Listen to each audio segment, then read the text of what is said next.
Jelang debat calon wakil presiden 22 Desember mendatang, masing-masing calon wakil presiden mengaku telah mempersiapkan diri. Wakil Ketua Komandan TKN Prabowo Gibran menyebut di debat kedua ada pihak yang ingin menaikkan elektabilitas. Debat perdana Capres pada pekan lalu berlangsung sesuai rencana. Capres nomor urut 1, 2, dan 3 menampilkan performa terbaiknya di debat pertama ini. Meski debat yang diselenggarakan di gedung KPU tersebut berjalan lancar, tim sukses dari masing-masing paslon menyampaikan berbagai usulan untuk debat kedua nanti. Dari tim kampanye nasional Prabowo Gibran, Rahayu Saraswati mengusulkan debat kedua dibawakan dalam format town hall meeting, di mana para pakar atau perwakilan lintas generasi dapat memperdalam visi misi Capres-Cawapres. Selanjutnya dari tim pemenangan Ganjar Mahfud mengusulkan debat Capres-Cawapres menggunakan podium. Lalu dari Timnas Amin menyatakan Capres dan Cawapresnya siap dengan format apapun. Sementara itu, pernyataan mengejutkan datang dari Wakil Komandan Komunikasi TKN Prabowo Gibran Herzaki Mahendra. Yang menyatakan ada pihak yang ingin menaikkan elektabilitas di debat kedua mendatang. Terkait dengan kenaikan gelaran debat Capres dan Cawapres, menurut Direktur Eksekutif LSI Jayadi Hanan, berkaca pada Pilpres 2019 silam, format debat yang selama ini dilakukan belum mampu mempengaruhi preferensi pemilih secara signifikan. Efek debat itu nggak banyak ya, biasanya 3 sampai 5% gitu. Debat itu akan berpengaruh kalau satu ada peserta debat itu capres atau cawapres yang dianggap pemenang mutlak oleh para penontonnya atau yang menonton. Yang kedua, kalau ada salah satu atau lebih ya, kalau dia lebih dari 2 pasang itu yang melakukan kesalahan fatal. Debat kedua khusus Cawapres akan berlangsung pada Jumat 22 Desember mendatang dengan mengusung tema ekonomi kerakyatan, ekonomi digital, keuangan, pembangunan, dan infrastruktur. Tim Liputan, The Universe.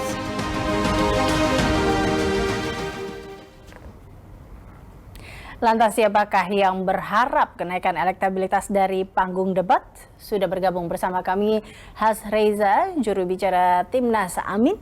Lalu kemudian ada Rapi Herdiansyah dari juru bicara TPN Ganjar Mahfud. Dan kita masih menunggu bergabungnya Herzaki Mahendra dari Wakil Tim Komunikasi TKN Prabowo Gibran. Terima kasih Mas Reza dan juga Mas Rapi telah bergabung bersama kami. Ini kalau kita lihat tadi, Waalaikumsalam warahmatullahi wabarakatuh. Nah ini kalau kita lihat debat untuk Cawapres sebentar lagi akan dimulai dalam minggu ini, tepatnya di hari Jumat nanti. Tentunya masyarakat akan menunggu terkait dengan pemaparan calon wakil presiden ini. Tapi untuk kesiapan sendiri deh, sebelum kita masuk ke situ.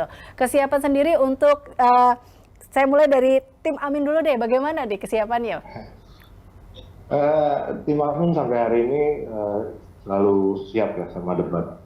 Karena memang kita didukung oleh tim substansi dan materi yang cukup kuat. Sehingga kita nggak akan terlalu khawatir kalau terkait dengan materi dan penampilan paslon kita untuk dalam event-event debat resmi ataupun tidak resmi gitu. Sehingga kita berharap bahwa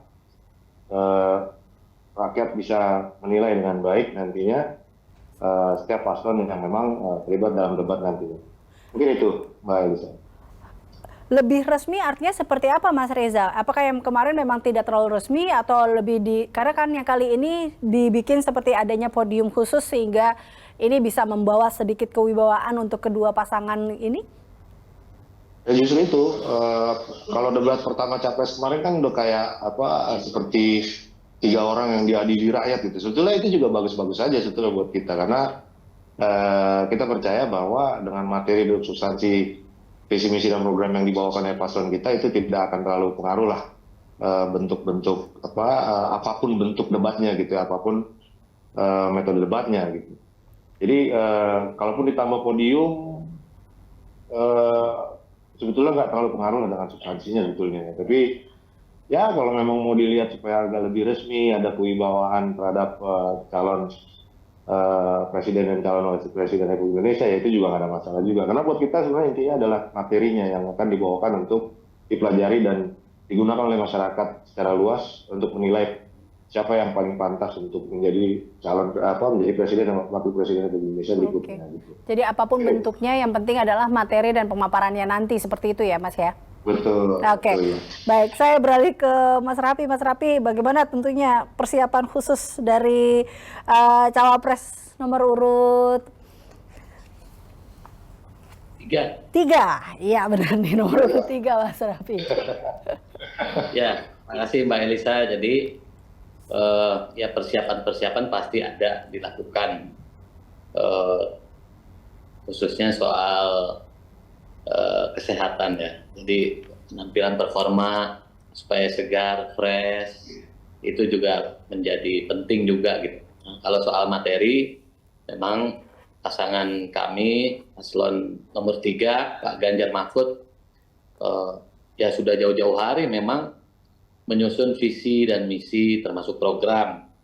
Bahkan sebagian visi misi program ya sudah dijalankan oleh beliau-beliau yang kebetulan Pak Ganjar juga kan kita ketahui sudah memiliki pengalaman di pemerintahan sebagai gubernur, kemudian sebelumnya juga di legislatif sebagai anggota DPR RI.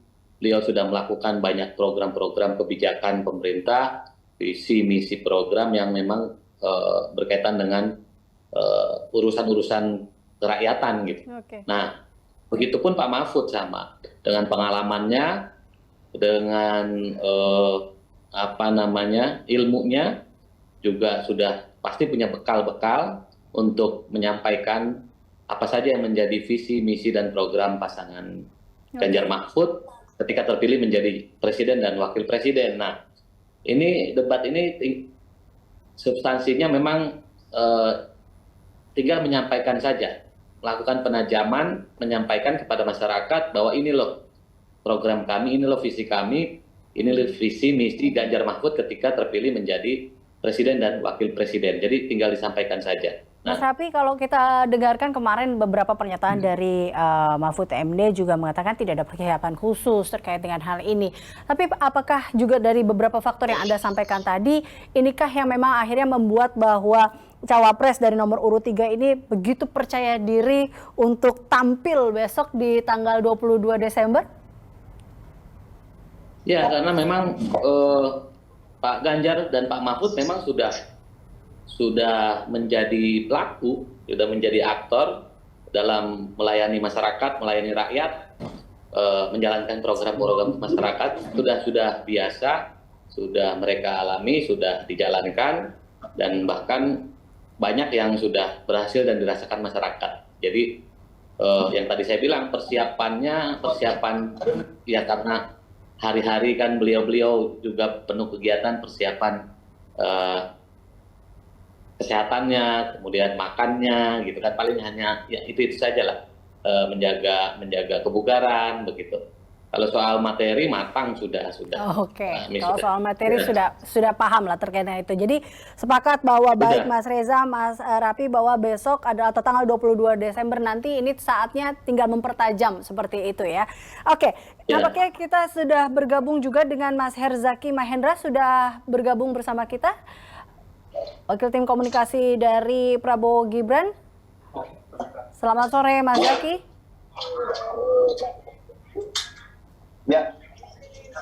Ya sore, suara saya terdengar? Baik, Mas Zaki. Tadi kalau sebelumnya Eliza sempat nanya dengan tim kalau kita bilang bahwa tim pemenang dari Amin dan juga ada Ganjar Mahfud mengatakan siap untuk menjalani debat pada Jumat nanti. Bagaimana dengan tim Prabowo Gibran, Mas Zaki? Ya, kalau dari kami tentunya siap gitu. Karena bagaimanapun kita sudah tahu sejak akan ikut dalam kontestasi ini, ya, debat adalah menjadi salah satu rangkaian tahapan kampanye yang mesti kita jalani. Nah, tentu kalau kita tahu bagaimanapun Mas Gibran, misalnya kemarin baru saja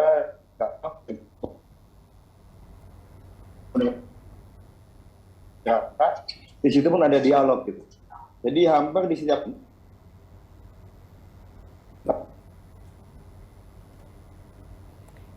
seperti kita masih Mas Zaki. Mas Saya Zaki, dalam kami diskusi nampaknya dan masih dialog dan tidak membatasi diri. Justru tanyakan. Mas Zaki, sepertinya kami mengalami kendala komunikasi buat- dengan Anda. Kami menerima audio Anda putus-putus.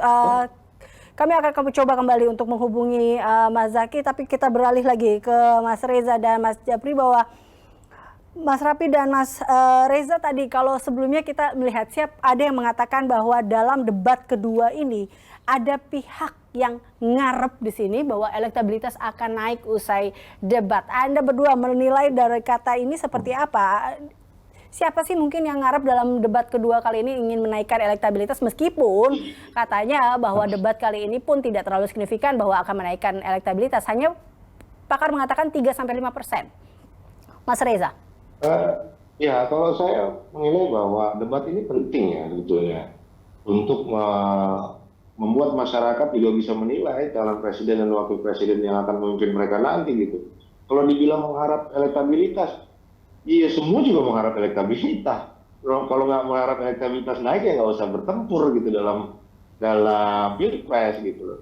Nah persoalannya kemudian adalah apakah menjadi capres dan cawapres itu membawa gagasan ide yang baik untuk Indonesia yang maju lebih ke depan gitu loh.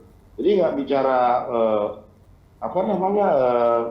berharap naik elektabilitas ya pasti, dan kadang-kadang begini, orang bicara soal materi yang baik, gagasan yang baik, yang katanya terlalu mengawang-awang hanya untuk konsumsi kelompok menengah ke atas, orang berpendidikan tinggi. Nggak juga lah, itu cara-cara orang mengecilkan, mengkerdilkan orang di desa dan mengunderestimate, merendahkan wisdom orang di daerah gitu ya. Ini kan jadi persoalan kalau menurut saya. Jangan juga mengecilkan arti orang di desa bahwa orang selalu nggak akan ngerti bahasa begitu, enggak lah. Mereka juga punya kebijakannya sendiri, mereka punya wisdomnya sendiri, mereka punya kecerdasan sendiri yang kita berharap dengan kepaparan visi misi ini ya rakyat bisa menilai betul siapa yang layak, siapa yang pantas untuk dipilih menjadi pemimpin masa depan mereka untuk 5 tahun ke depan. Itu sebetulnya. Artinya kalau ngarep ya kenapa enggak, boleh-boleh aja gitu sebenarnya Mas Reza ya? Ya iyalah, kalau nggak ngarep naik elektabilitas terus ngapain bertempur gitu. Itu kan bahasa orang putus asa aja gitu loh. Ternyata debat juga malah bukan tidak menaikkan elektabilitas, malah merontokkan lah. Itu salah sendiri lah. Bukan di kita itu pastinya gitu. Oke, baik. Baik, kalau dari Anda, Mas Rafi, bagaimana tanggapan Anda? Ya, jadi debat ini kalau menurut kami bukan semata-mata untuk mengejar elektabilitas.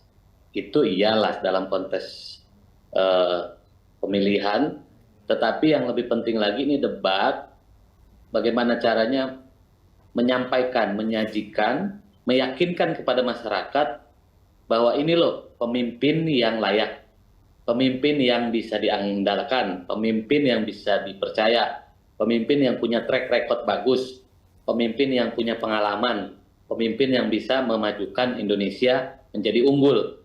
Nah, maka itu debat-debat ini memang harus menampilkan yang sesungguhnya. Masyarakat harus melihat juga bukan hanya konsep dan gagasan saja, tetapi lihat track record, tetapi lihat pengalaman dari apa yang disampaikan para paslon, disesuaikan dengan kondisi faktual, pengalamannya sudah pernah mengalami belum?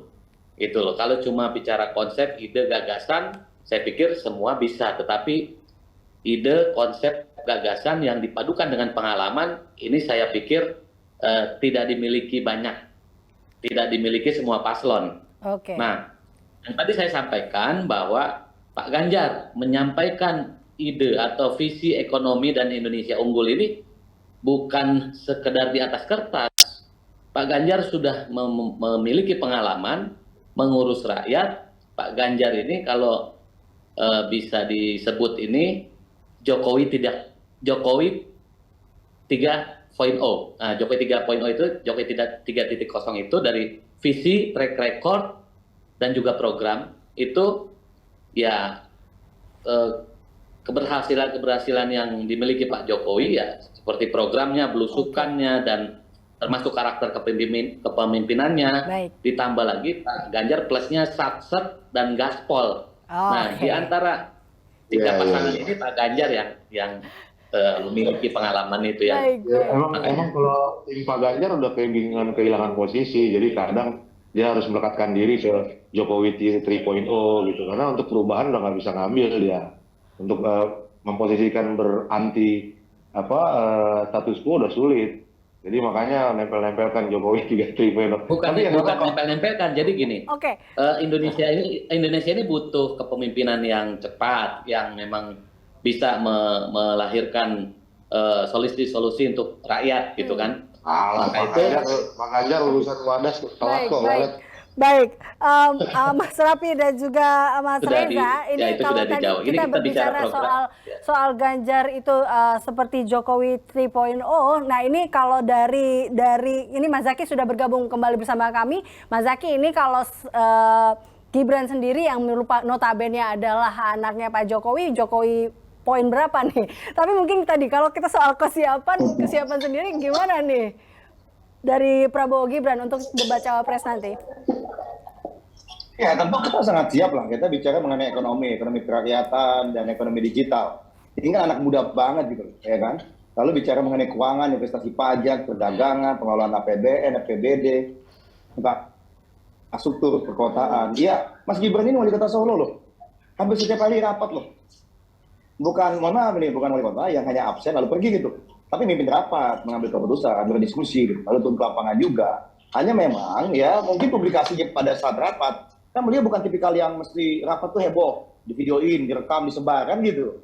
Kan enggak gitu. Tapi kan apa yang dilakukan oleh beliau kan kita bisa lihatlah di rekamnya gitu. Kalau bagi kami, 3 cawapres ini punya kelebihan dan kekurangan masing-masing. Ya kan? Okay. Silakan saja nanti pada saat debat bisa menampilkan apa yang terbaik. Tapi kan ini kan sekedar bukan hanya menjadi yang terbaik di saat debat gitu kan. Tapi bagaimana kita menampilkan apa ide gagasan, apakah itu genuine, apakah masyarakat teryakinkan bahwa kalau katakanlah paslon ini yang memimpin, apakah akan bisa direalisasikan, kan begitu, ya kan? Nah itu kira-kira seperti itu. Jadi kalau saya lihat Bang Reza atau Bang Rafi misalnya berdiskusi siapa yang pro Jokowi, siapa yang anti Jokowi, ya silakan saja lah. Kalau kami nggak masuk ke situ. Kalau bagi kami apa yang baik dari siapapun pemimpin-pemimpin sebelum ini, Pak Jokowi apa yang baik, dari Pak SBY apa yang baik, Bu Mega, ya kan, Gus Dur, Pak Habibie, ya kita semua akan kita teruskan. Tapi apa yang dirasa bagi kami perlu akselerasi, perbaikan, percepatan, ya kita lakukan perbaikan. Karena kan itu kan namanya perbaikan dan perubahan harus selalu kita lakukan gitu. Baik. Iya kan? Baik, tapi bukan berarti mengubah yang sudah baik lalu wah biar ada nama saya seakan-akan orang yang baru melakukan ini. Nggak ada di dunia ini, nggak ada yang nggak ada yang langsung ujung-ujung hadir, nggak ada. Membangun negara itu berkelanjutan. Membangun gitu. Negara butuh semuanya bekerja sama dan tidak ada yang kalau tadi kita mengatakan bahwa tadi ya semua mungkin pemimpin memiliki hal yang baik. Tapi balik lagi bahwa ini kan tim ada atau kita lihat cawapres dari nomor urut 2 ini kan dikatakan cawapres termuda nih di Pilpres 2024. Banyak juga yang mungkin mempertanyakan pengalamannya. Tadi yang Anda katakan bahwa pengalaman Mas Gibran sebagai wali kota ini kan juga menjadi nilai tambah seperti itu. Anda melihat hal-hal ini seperti apa? Ini juga ada yang mengatakan atau bisa meremehkan Mas Gibran karena dianggap masih muda. Bagaimana tanggapan Anda, Mas? Itu biasalah, ya kan? Namanya anak muda di mana-mana juga seperti itu. Bang Reza ini kan juga kok sama yang usia 60-an dianggap masih muda. Ya Bang Reza ya, kalau jadi dewan misalnya. Saya juga jubir dibilang masih terlalu muda, kan begitu. Ya kan biasa. Kalau misalnya tokoh-tokoh muda bermunculan itu ada pro dan kontra, wajar. Tapi biarkan waktu yang membuktikan, kita lihat nanti debat, pasti Pak Mahfud misalnya ya, generasi baby boomers mungkin lebih suka dengan Pak Mahfud misalnya. Yang Gen X mungkin sukanya dengan Caimin gitu. Tapi kita kan ada Gen Z, ada milenial, itu bisa jadi lebih suka dengan Mas Gibran. Debat ini kan sebenarnya kan bagaimana publik bisa mengetahui isi kepala kita sebenarnya. Visinya seperti apa, ini yang menjadi penting di situ. Bukan kemudian, mohon maaf ya, setahu kami ini bukan English debate society gitu ya kan. Kita mempertahankan pro dan kontras, ya siapa yang bisa lebih kuat standing point yang enggak. Tapi bagaimana di situ publik bisa teryakinkan, oh iya berarti ini ide-ide dan gagasan ini memang pas ini untuk Indonesia ke depannya, dan yang kedua, kalau sosok ini mau capres mau cawapresnya yang menjalankan, ini akan benar-benar bisa dilakukan gitu. Bukan hari ini misalnya bulan lalu nyerang Pak Jokowi, bulan ini mendukung Pak Jokowi, ya kan orang bingung nih. Ya kan, ini capres ini maunya apa sih, atau cawapres ini, kan begitu. Mesti ada kejelasan. Kalau dari kami, bagi kami, Bang Reza, ya, Bang Raffi Herdiansah, kalau nanti Pak Prabowo memimpin, kami terbuka loh, beliau masuk ke dalam pemerintahan, ada ide-ide yang mungkin bisa kami akan perjuangkan gitu loh. Jadi kami nggak mau anti A, anti B, pro A, pro B, enggak. Mana yang terbaik buat rakyat? Kami punya pemikiran sendiri, kami punya ide-ide gagasan. Pak Prabowo ini sangat original ya, sangat genuine, tetapi juga sangat terbuka. Itulah yang membuat Demokrat memutuskan masuk. Oke. Baik. Ini ada yang menarik. Kalau kemarin dari Wakil Ketua Komandan TKN Prabowo Gibran kan menyebutnya bahwa di debat kedua ini ada pihak yang ingin menaikkan elektabilitas. Tadi kalau Eliza tanya sama Mas Reza, fine aja, kenapa enggak? Ini juga kalau dilihat dari apa yang dikatakan sama Mas Raffi juga sebenarnya ya nggak apa-apa, boleh-boleh saja. Tapi sebenarnya bukan itu yang dikejar juga dalam debat nanti. Yang balik lagi apa yang emang visi misinya, kemudian bagaimana nanti programnya. Nah, kalau dari Anda sendiri Mas Zaky, siapa yang ngarep sebenarnya? Ya, yang ngarep itu lihatlah yang terlalu, mohon maaf ya, seakan-akan mendewa-dewakan, mengagung-agungkan debat gitu. Debat ini ada 5 kali, adalah salah satu rangkaian kampanye selama 75 hari. Ya. Jadi rakyat Indonesia kan menilai 75 hari. Dan bukan hanya 75 hari ini, tetapi juga jejak rekam sebelum-sebelumnya. Ya, masing-masing ini punya kelebihan dan kekurangan. Tinggal bagaimana rakyat Indonesia ini dia merasa lebih pas yang mana, lebih menyukai yang mana. Jadi kalau ada yang sibuk banget kayaknya bakal unggul banget dengan debat gitu ya, lalu berusaha mendramatisir seakan-akan yang lain bakal kalah, pada debatnya aja belum ada gitu, ya kan? Ini kan seperti kayak panik gitu loh. Seperti kehidupannya ini debat dan debat aja. Kalau tidak unggul debat, elektabilitasnya makin jeblok, ini kan begitu. Ya kan? Padahal kan debat ini hanya menjadi salah satu bagian. Seharusnya kita berdiskusi. Siapa yang panik, Mas Zaky? Anda melihat ada yang panik? Itu asumsi aja lah, ada yang panik. Loh, saya nggak bilang ada yang performance debatnya nanti rusak lah, itu yang panik. Loh, enggak dong. Kalau kita sih sampai katanya, maksud saya. Nggak ada yang panik soal debat. Justru itu yang panik buat itu debatnya gitu. Yang panik debat itu justru yang menghindari, yang berusaha untuk mengakali supaya cawapres nggak usah debat. Itu yang jadi masalah kok. Tenang. Bang Zaky, Baik, Bapak-Bapak, kalau Anda saling berbicara, kami tidak, pemirsa di TV, pemirsa di rumah tidak bisa mendengar. Satu-satu Bapak-Bapak, oke, baik. Tenang. Bang Zaky, Bang Reza tenang. Jadi yang paling tenang, paling santai. Saya Demokrat juga, Pak, sama Mas Zaky kok. Jadi kita biasa berdiskusi sama Zaky. Jadi kalau kami gitu Mbak ya, jadi intinya adalah bukan kita menuduh siapa atau apa, tapi bagi kami, kalau setiap hari yang dibahas debat terus gitu, padahal debatnya nanti kok, ya kan? Padahal sebaiknya kalau tim kami ya, di tim kampanye kami fokusnya adalah program. Apa nih hari ini kita bicara mengenai apa, besok apa? Padahal Mas Gibran kemarin ke IKN bicara apa, pada saat ke Pontianak bicara apa, ke Singkawang bicara apa, ini kan kampung saya nih, dapil saya nih, Pontianak dan Singkawang. Nah, lalu kemudian Pak Prabowo pada saat ditemani Mas Ahaye ke Blitar, itu juga menampilkan apa nih programnya yang ingin kita lakukan jika terpilih. Jadi kami fokusnya di situ. Bukan bicara, ya nanti kita debat akan begini, udah debat nanti, tanggal 22. Silakan dilihat, dicermati. Kalau dirasa misalnya, saya sukanya yang ini karena dia jago debat, silakan aja. Saya lihat ini karena dia humble sekali. Atau apa, silakan. Ini masyarakat yang punya selera. Kita tidak ingin mengatur. Kami yakin, pasti paslon 1, paslon 3 juga sama dengan paslon 2. Kamu berupaya yang terbaik nih, karena ini kan 6 orang terbaik. Setiap tim tentunya punya fokus masing-masing untuk besok ya, Mas Zaky, Mas Raffi dan juga Mas Reza. Tapi ini nampaknya waktu kita singkat sekali. Eliza minta closing statement, kita mulai dulu dari Mas Reza. Mas Reza, untuk besok tanggal 22 Desember mungkin bagaimana harapan dan juga apa yang memang diharapkan dari ini? Benarkah mengharapkan elektabilitas naik usai debat atau seperti apa, Mas Reza? Iya, jadi gini, debat itu kan sebetulnya untuk meyakinkan pemilih ya bahwa calon yang berdebat itu memang mampu jika nanti memiliki gagasan, ide dan program kerja yang memang nanti layak untuk diimplementasi ketika menang gitu ya.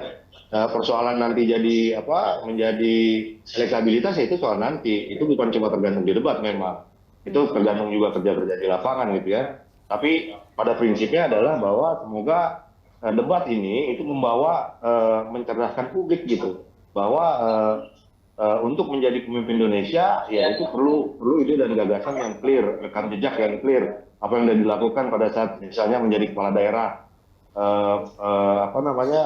apakah program-program yang dilaksanakan saat kepala daerah itu memang mencerminkan apa yang dia akan lakukan hari ini gitu. Jadi mudah-mudahan debat ini bisa memberikan informasi yang baik kepada rakyat seluruh Indonesia dan memberikan pencerdasan gitu, nggak sekedar gimmick-gimmick nggak penting yang ya jadi bahan ketawaan Gen Z sebetulnya. Oke, Itu aja sih. baik. Oke, tadi nomor dari urut 1 kita ke urut 2, Mas Herzaki, closing statement dari Anda. Ya, kalau bagi kami debat ini adalah rangkaian yang penting ya. Ada 5 tahapan debat, 5 kali debat, dan ini merupakan bagian penting dari kampanye. Bagaimanapun kami sebagai pasangan calon ya, perwakilan dari pasangan calon, tentu baik capres maupun cawapres kami akan sangat serius dalam mempersiapkan ini. Karena setiap momen ini kan sangat berharga.